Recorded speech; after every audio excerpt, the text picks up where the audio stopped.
আলহামদুলিল্লাহি রাব্বিল আলামিন সালাতু ওয়াসসালামু আলা সাইয়্যিদিল মুরসালিন আম্মা বা'দু ফাআউযু বিল্লাহি মিনাশ শাইতানির রাজীম বিসমিল্লাহির রহমানির রহিম আসসালাতু ওয়াসসালামু আলাইকা ইয়া রাসূলুল্লাহ ওয়া আলা আলিকা ওয়া আসহাবিকা ইয়া হাবিবাল্লাহ আসসালাতু ওয়াসসালামু আলাইকা ইয়া নবিয়াল্লাহ ওয়া আলা আলিকা ওয়া আসহাবিকা ইয়া নূরাল্লাহ। অনুষ্ঠান মুমিনের হাতিয়ার নিয়ে আরও একবার উপস্থিত হয়েছি। যারা এই মুহূর্তে আমাদেরকে দেখতে পাচ্ছেন, পরবর্তীতে দেখবেন, সকলকে জানাই অনুষ্ঠানে স্বাগত। মুমিনের হাতিয়ার অনুষ্ঠানে আমরা দোয়া সম্পর্কিত কিছু মাদানী ফুল শ্রবণ করে থাকি, বয়ান শ্রবণ করে থাকি। আর বিশেষ করে আমরা গত পর্বগুলোতে রাইসুল মুতাকাল্লিমিন মৌলানা নকি আলী খান রহমতুল্লাহ তাআলা আলাইহি এবং তারই সুযোগ্য সন্তান ইমামে আহলে সুন্নাত মুজাদ্দিদে দ্বীন ও মিল্লাত পরওয়ান শামঈ রিসালাত হামি সুন্নাত মাহি বিদআত আলা হযরত ইমাম আহমদ রাজা খান রহমতুল্লাহ তাআলা আলাইহি ওনার লিখিত দোয়ার শর্তসমূহ, মূলনীতিসমূহ আমরা আলোচনা করেছি। আজকেও আমরা কিছু আলোচনা করব ইনশাআল্লাহ তাআলা। আসুন আমরা কিছু ভালো ভালো নিয়ত করে নিই। হাদিস শরীফে এসেছে, নিয়াতুল মুমিনি খায়রুম মিন আমালিহি, মুসলমানের নিয়ত তার আমলের চেয়ে উত্তম। এজন্য যখনই আমরা কোনো ভালো কাজ করব, ওই ভালো কাজের শুরুতে আমরা কিছু ভালো ভালো নিয়ত অবশ্যই করে নিব। নিয়ত যত বেশি হবে, সওয়াব তত বেশি হবে। আল্লাহ ও তার রসুল সাল্লাল্লাহু তাআলা আলাইহি ওয়া আলিহি সাল্লামের সন্তুষ্টি অর্জন এবং সওয়াব অর্জনের লক্ষ্যে আমরা অনুষ্ঠান মুমিনের হাতিয়ার দেখব ইনশাআল্লাহ তাআলা। শিক্ষণীয় মাদানী ফুলগুলো নিজে শিখব, অন্যের নিকট পৌঁছিয়ে সওয়াবের ভাগীদার হব। দোয়া সম্পর্কিত আলোচনা শ্রবণ করে আমরা দোয়া করার যে মূলনীতিগুলো জানব, শর্তগুলো জানব ইনশাআল্লাহ তাআলা, জেনে ওই নিয়মে দোয়া করার সৌভাগ্য অর্জন করব ইনশাআল্লাহ তাআলা। যখনই সাল্লু আলাল হাবিব বলা হবে, তখন আমরা যে কোনো একটি দুরূদ শরীফ পাঠ করব। কেননা দুরুদে পাকের অগণিত ফজিলাত এবং বারাকাত রয়েছে। প্রিয় নবী রহমাতুল আলামিন আল্লাহ তাআলা শেষ নবী হুজুরপুর নূর সাল্লাল্লাহু তাআলা আলাইহি ওয়া আলিহি ওয়াসাল্লাম ইরশাদ করেন, যে ব্যক্তি দৈনিক আমার প্রতি 50 বার দুরূদ শরীফ পাঠ করবে, কাল কিয়ামতের দিন আমি তার সাথে মুসাফা করব। সাল্লু আলাল হাবিব সাল্লাল্লাহু তাআলা আলা মুহাম্মদ সাল্লাল্লাহু তাআলা আলাইহি ওয়া আলিহি ওয়াসাল্লাম। সালাতু ওয়া সালামুন আলাইকা ইয়া সাইয়্যিদি ইয়া রাসূলুল্লাহ সাল্লাল্লাহু আলাইহি ওয়া আলিহি ওয়াসাল্লাম। আমরা আজ শুনব দোয়ার মধ্যে কিছু নিজের অভিপ্রায় বা আকাঙ্ক্ষার প্রতি সকল মনোযোগ নিবিষ্ট করা উচিত। বস্তুতপক্ষে দোয়া হচ্ছে মহান সার্বভৌম রবের সাথে বান্দার প্রত্যক্ষ যোগাযোগের একটা মাধ্যম। দোয়া নিজেই একটি ইবাদত। হাদিসে পাকের মধ্যে রয়েছে, দোয়া হচ্ছে ইবাদতের মগজ।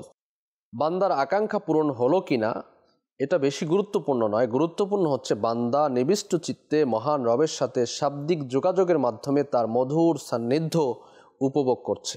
এখানে কিন্তু দর্শক শ্রোতা, গুরুত্বপূর্ণ কিছু কথা ইমামে আহলে সুন্নাত আলাইহি রাহমাতুর রহমান গুরুত্বপূর্ণ কিছু ইঙ্গিত আমাদেরকে বলেছেন। যে দোয়াটা কবুল হলো কি হলো না এটা কিন্তু বড় ব্যাপার নয়। বড় ব্যাপার হচ্ছে যে আল্লাহ তাআলার সাথে কথোপকথন হয়েছে। অনেকে দেখবেন যারা বড় বড় পার্সন আমরা দুনিয়ার মধ্যে যাদেরকে মনে করি, বড় বড় আমলা বলেন, মন্ত্রী বলেন, তো তাদের কাছে যায়, যাওয়ার উদ্দেশ্য শুধু একটা সেলফি, তাতেই খুশি সে। কেননা তার সাথে একটা পরিচয় হলো, অথবা কথা বলল, সে কথা বললেই সে নিজেকে খুশি মনে করে। কিছু পেলো কি পেলো না এটা তার দেখার বিষয় নয়। মন্ত্রী তাকে দিল কি দিল না, অথবা নেতা তাকে দিল কি দিল না, সেটা তো দেখার বিষয় নয়। আর তা নিয়ে সে মাথা ব্যথা নেই। তার সাথে একটু সেলফি তোলা, তার সাথে কথোপকথন হওয়া, অর্থাৎ একটু পরিচয় হওয়া, এটা কিন্তু খুব নিজেকে প্রাউড ফিল করে।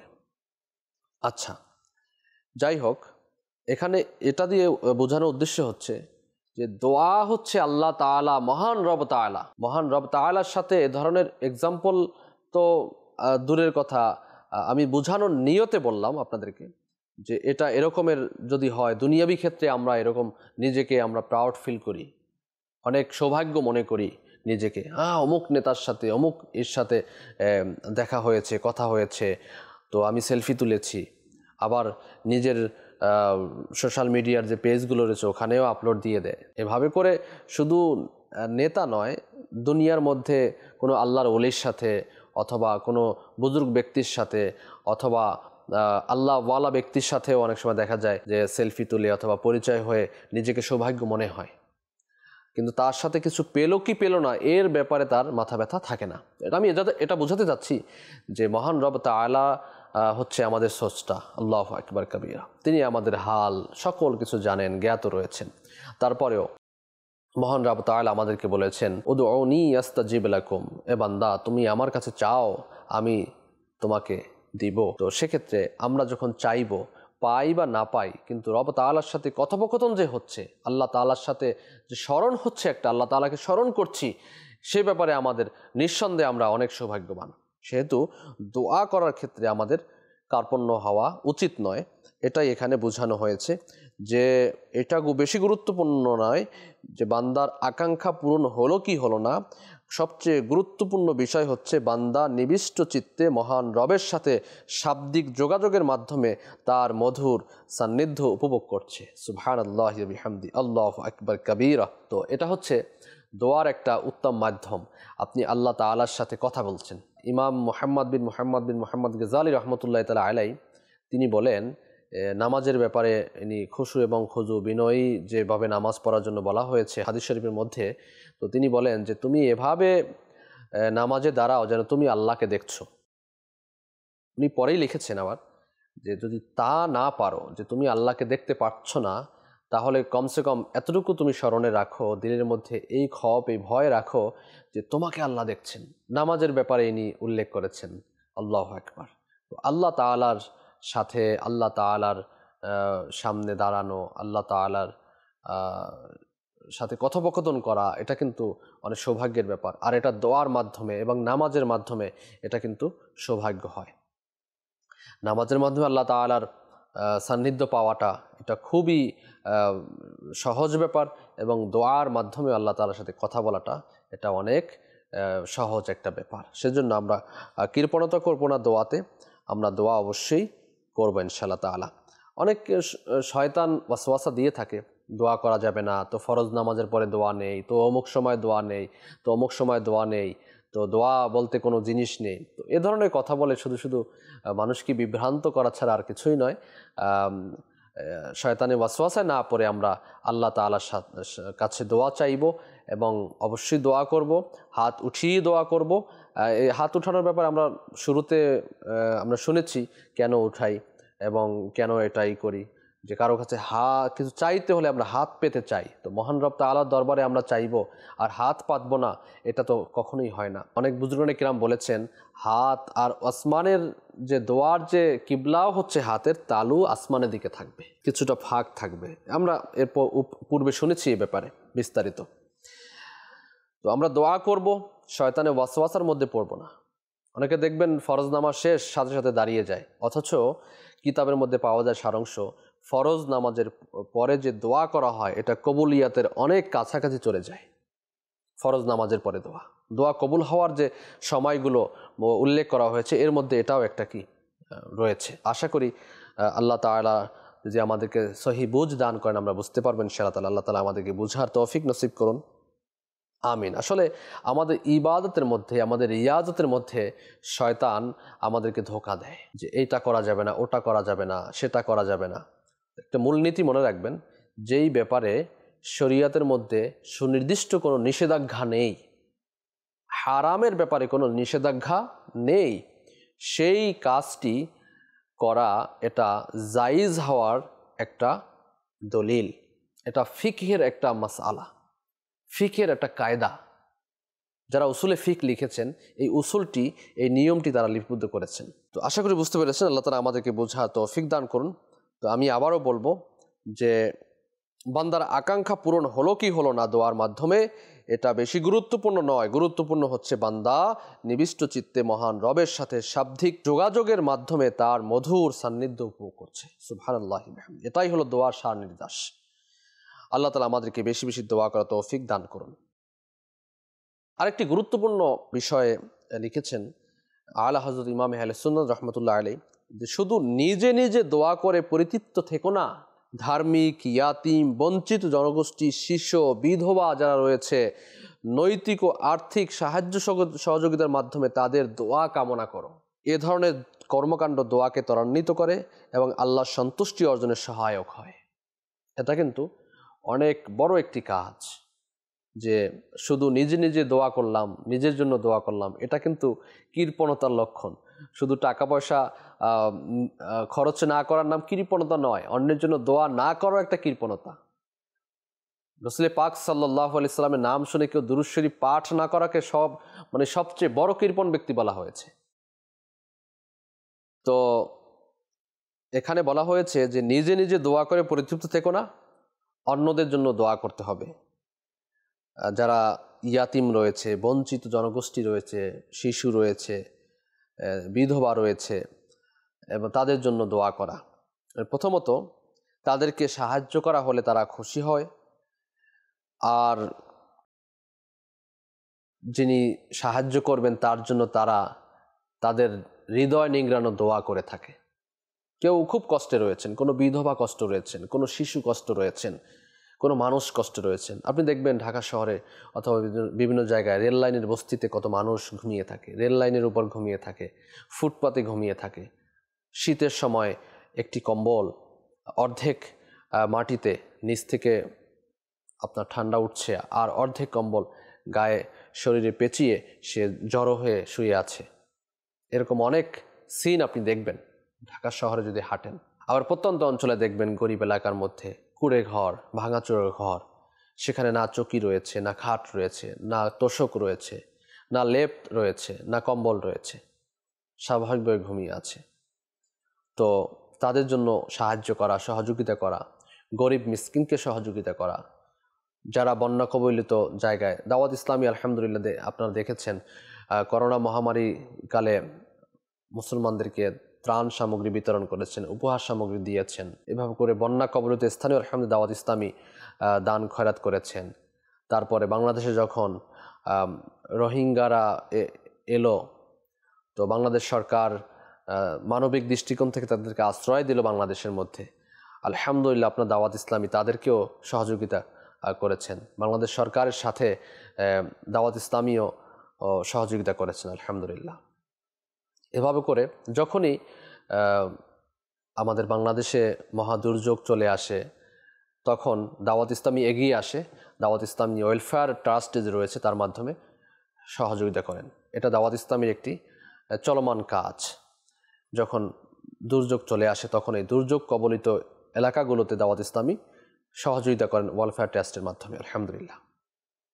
এটা শুধু বাংলাদেশে নয়, বাংলাদেশে যেহেতু দাওয়াত ইসলামী এস্টাবলিশড হয়েছে, বাংলাদেশের কথা বলছি, যেখানে আপনি ইউকেতে যাবেন, ইন্ডিয়াতে যাবেন, নেপালে যাবেন, তো আপনি শ্রীলঙ্কাতে যাবেন, আফ্রিকাতে যাবেন, এভাবে করে ইউরোপে যাবেন, পাকিস্তানে যাবেন, সব জায়গাতেই আলহামদুলিল্লাহ দাওয়াত ইসলামী নিজ নিজ এলাকায়, নিজ নিজ জায়গায় থেকে এভাবে সহযোগিতার হাত বাড়িয়ে দিচ্ছে। আর এটা খুবই গুরুত্বপূর্ণ কাজ এবং খুবই আপনার দরদওয়ালা কাজ, এবং সহযোগিতার হাত বাড়ানো এটা ইসলামের একটা সৌন্দর্য। ইসলাম আমাদেরকে শিক্ষা দিয়েছেন, প্রিয় নবী সাল্লাল্লাহু আলাইহি ওয়াসাল্লামের শিক্ষা এটা, যে এক মুসলমান অপর মুসলমান ভাইকে সহযোগিতা করবেন। আর এখানে যে ব্যাপারটি বলা হয়েছে, আপনি যাকে সহযোগিতা করছেন তিনি যে তার হৃদয় নিংড়ানো দোয়া করছেন আপনার জন্য, সেই দোয়াটা আল্লাহু আকবার কাবীরা, এটা অনেক আপনার কবুলিয়াতের অনেক উচ্চ পর্যায়ে চলে যায়। এবং আরেকটি জিনিস, যে কারো অনুপস্থিতিতে যদি আপনি দোয়া করেন, সেই দোয়া তাড়াতাড়ি কবুল হয়। অনেকে আমরা দেখি মসজিদের মধ্যে ইমাম সাহেব যদি অমুক সাহেবের নাম না ধরে দোয়া করে, তো অমুকের দোয়া যদি না করে, অমুকের নাম নিয়ে যদি দোয়া না করে, তো তাহলে তারা অখুশি হয়। আমার নাম নিল না ইমাম সাহেব, খতিব সাহেব, অখুশি হয়। তো মনে রাখবেন, এখানে হাদিস শরীফে বর্ণিত রয়েছে যে সারমর্ম, যে অনুপস্থিতিতে মুসলমানের দোয়া তাড়াতাড়ি কবুল হয়। আপনার অনুপস্থিতিতে যদি কেউ দোয়া করে, ফর এক্সাম্পল কেউ দোয়ার জন্য আমাকে বলল, আর আমি তার অনুপস্থিতিতে তার জন্য দোয়া করলাম, এটা তার সামনে যদি দোয়া করতাম, এটা তার চেয়ে, সামনে যে দোয়া করলাম তার চেয়ে গোপনে অর্থাৎ অনুপস্থিতিতে দোয়া করলাম, সেটা কবুলিয়াতের অনেক তাড়াতাড়ি হয়ে যায়। আল্লাহু আকবার। এটা আমাদের স্মরণ রাখতে হবে। দ্বিতীয়ত, তাদের খুশিতে আল্লাহ খুশি হন।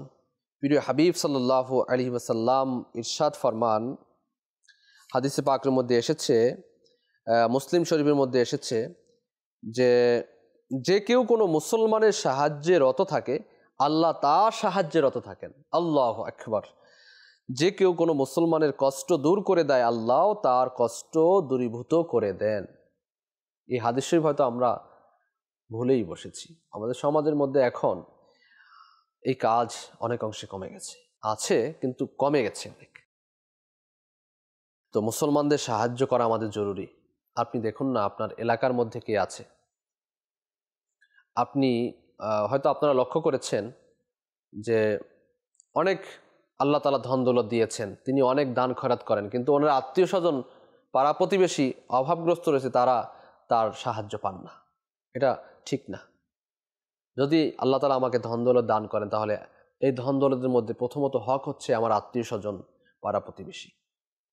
তাদেরকে আমি পেট ভরে খাবার দিয়ে তারপর আমি বাইরে দিতে পারব। শুধু নাম কামানোর জন্য, আমার নাম হয়ে যাবে, দানবীর হয়ে যাবে, এজন্য আপনি শুধু কাজ করবেন, এরকমের নয়। আর আল্লাহু আকবার, কেউ কোনো মুসলমানের কষ্ট যদি দূর করে দেয়, আল্লাহ তাআলা তার কষ্ট দূর করবেন। যদি আল্লাহ তাআলা কষ্ট দূর করে দেন, তাহলে আপনাকে কষ্ট দেওয়ার আর কে রয়েছে? কে কষ্ট দিতে পারবে আপনাকে?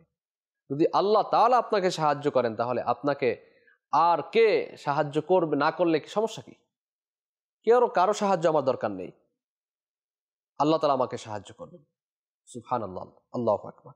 সেজন্য আমরা নিয়ত করে নিই আজকের থেকে, আমি পাড়া প্রতিবেশী দিয়ে খেয়াল রাখবো, আমার আত্মীয় স্বজনে কে কষ্ট আছে তার দিয়ে খেয়াল রাখবো, তারকে সাহায্য করব, তার কষ্ট লাঘব করব। ইনশাআল্লাহ তাআলা দেখবেন আল্লাহ তাআলা আমাকে সাহায্য করবেন, আল্লাহ তাআলা কষ্ট দূর করে দিবেন ইনশাআল্লাহ তাআলা। বঞ্চিত মজলুমের ঠোঁটে উচ্চারিত দোয়া নিজের ঠোঁটে উচ্চারিত দোয়ার চেয়ে উত্তম। এটা মনে রাখতে হবে। বর্ণিত আছে যে আল্লাহ রাব্বুল আলামিন সাইয়েদনা মূসা আলাইহিস সালামকে আদেশ দিলেন, ওই মুখে দোয়া করো যা দিয়ে তুমি পাপ করোনি। তিনি বলেন, হে আল্লাহ, তেমন মুখ আমি কোথায় পাবো? আল্লাহ তাআলা বললেন, অন্যদের অনুরোধ করো তোমার জন্য দোয়া করতে, কারণ তাদের মুখ দিয়ে তুমি পাপ করোনি। আল্লাহু আকবার। এখানে মূসা আলাইহিস সালাম কিন্তু একটা বিনয়ী ভাব প্রকাশ করেছেন। মনে রাখতে হবে, আকীদা, বিশ্বাস আহলে সুন্নাত ওয়াল জামাতের কোনো আম্বিয়ায়ে কেরাম আলাইহিস সালাতু ওয়াস সালাম গুনাহ করেন না, গুনাহ করতে পারেন না। তারা মাসুম আনিল খাতা, সকল গুনাহ থেকে পাক এবং পবিত্র, তারা গুনাহ করতে পারেন না। এটা মনে রাখতে হবে, আম্বিয়ায়ে কেরাম গুনাহ করতে পারেন না। আল্লাহ তাদেরকে গুনাহ থেকে মুক্ত রেখেছেন, পাপ থেকে মুক্ত রেখেছেন। তো এটা মূসা আলাইহিস সালামের বিনয়ী ভাব, আল্লাহ তাআলার সাথে যখন কথোপকথন করতেন তখন বলতেন। তো আল্লাহ তাআলা এখানে যে বলেছেন, তোমার জন্য দোয়া করতে অনুরোধ করো অন্যকে, কারণ তুমি তো তার মুখ দিয়ে পাপ করনি, তোমার জন্য অন্যকে দোয়া করতে বলো। আমিরুল মুমিনিন ওমর রাদিয়াল্লাহু তাআলা আনহু মদিনার শিশুদেরকে বলতেন তার জন্য দোয়া করতে, যাতে তাকে ক্ষমা করা হয়। রোগী, হাজি, রোজাদার ও মুবতালাদেরকে, মুবতালা বলা হয় আপনার যারা দুনিয়ার মধ্যে কষ্টে নিপতিত থাকে, প্রত্যেক সাধারণ রোগীর অবস্থা তাই, ঠিক আছে। তো এখানে এই নিজের জন্য দোয়া করতে বলবে, কারণ তাদের দোয়া তাড়াতাড়ি কবুল হয়। প্রথম 3 শ্রেণী সম্পর্কে আপনার বলা হয়েছে, যেমন কিতাবে বর্ণিত রয়েছে, যারা অসুস্থ ব্যক্তি তাদের দোয়া ফেরেশতাদের দোয়ার মতো। আমরা ইনশাআল্লাহ সামনে এ ব্যাপারে আলোচনা করব, অসুস্থ ব্যক্তির দোয়া, সে ব্যাপারে ইনশাআল্লাহ তাআলা। আল্লাহ তাআলা আমাদেরকে তৌফিক দান করুন ইনশাআল্লাহ তাআলা। যখন কোনো আকাঙ্ক্ষা পূরণ হয়, তখন তাকে পরম দয়ালু আল্লাহ তাআলার বড় মেহেরবানি মনে করা। আপনি যখন দোয়া করলেন তখন আপনার আকাঙ্ক্ষা পূরণ হয়ে গেল, দোয়া কবুল হয়ে গেল, এটা আল্লাহ তাআলার মেহেরবানি, আল্লাহ তাআলার দয়া মনে করতে হবে। তাকে কখনো আপন পূর্ণ জ্ঞানের ফল মনে করবেন না। আল্লাহু আকবার কাবীরা, এটা কিন্তু অনেক বড় জিনিস।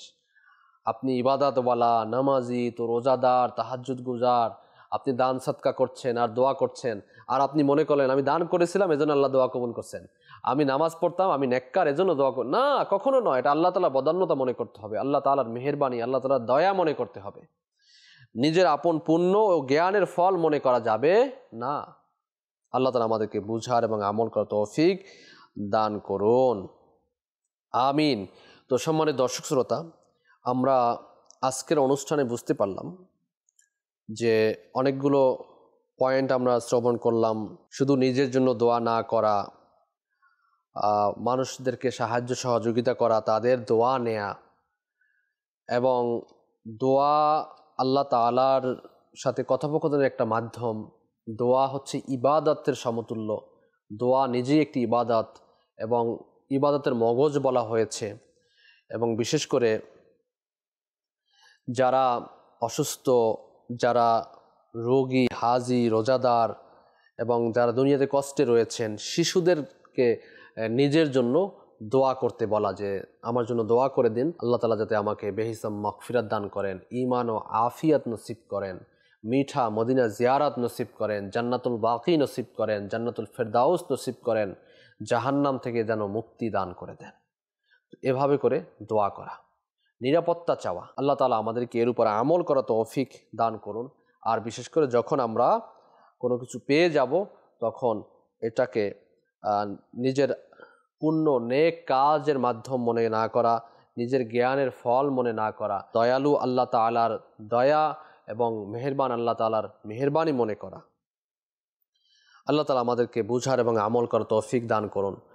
আজ এ পর্যন্তই। আগামী পর্বে আমরা অন্য আরও কিছু বিষয় নিয়ে উপস্থিত হব। ততক্ষণ সাথেই থাকুন, ভালো থাকুন, সুস্থ থাকুন, সেই কামনা করছি। মাদানী ছিল অন্যান্য অনুষ্ঠানমালাগুলো দেখতে থাকুন। সাল্লু আলাল হাবিব সাল্লাল্লাহু তাআলা আলা মুহাম্মদ সাল্লাল্লাহু তাআলা আলাইহি ওয়া আলিহি ওয়াসাল্লাম।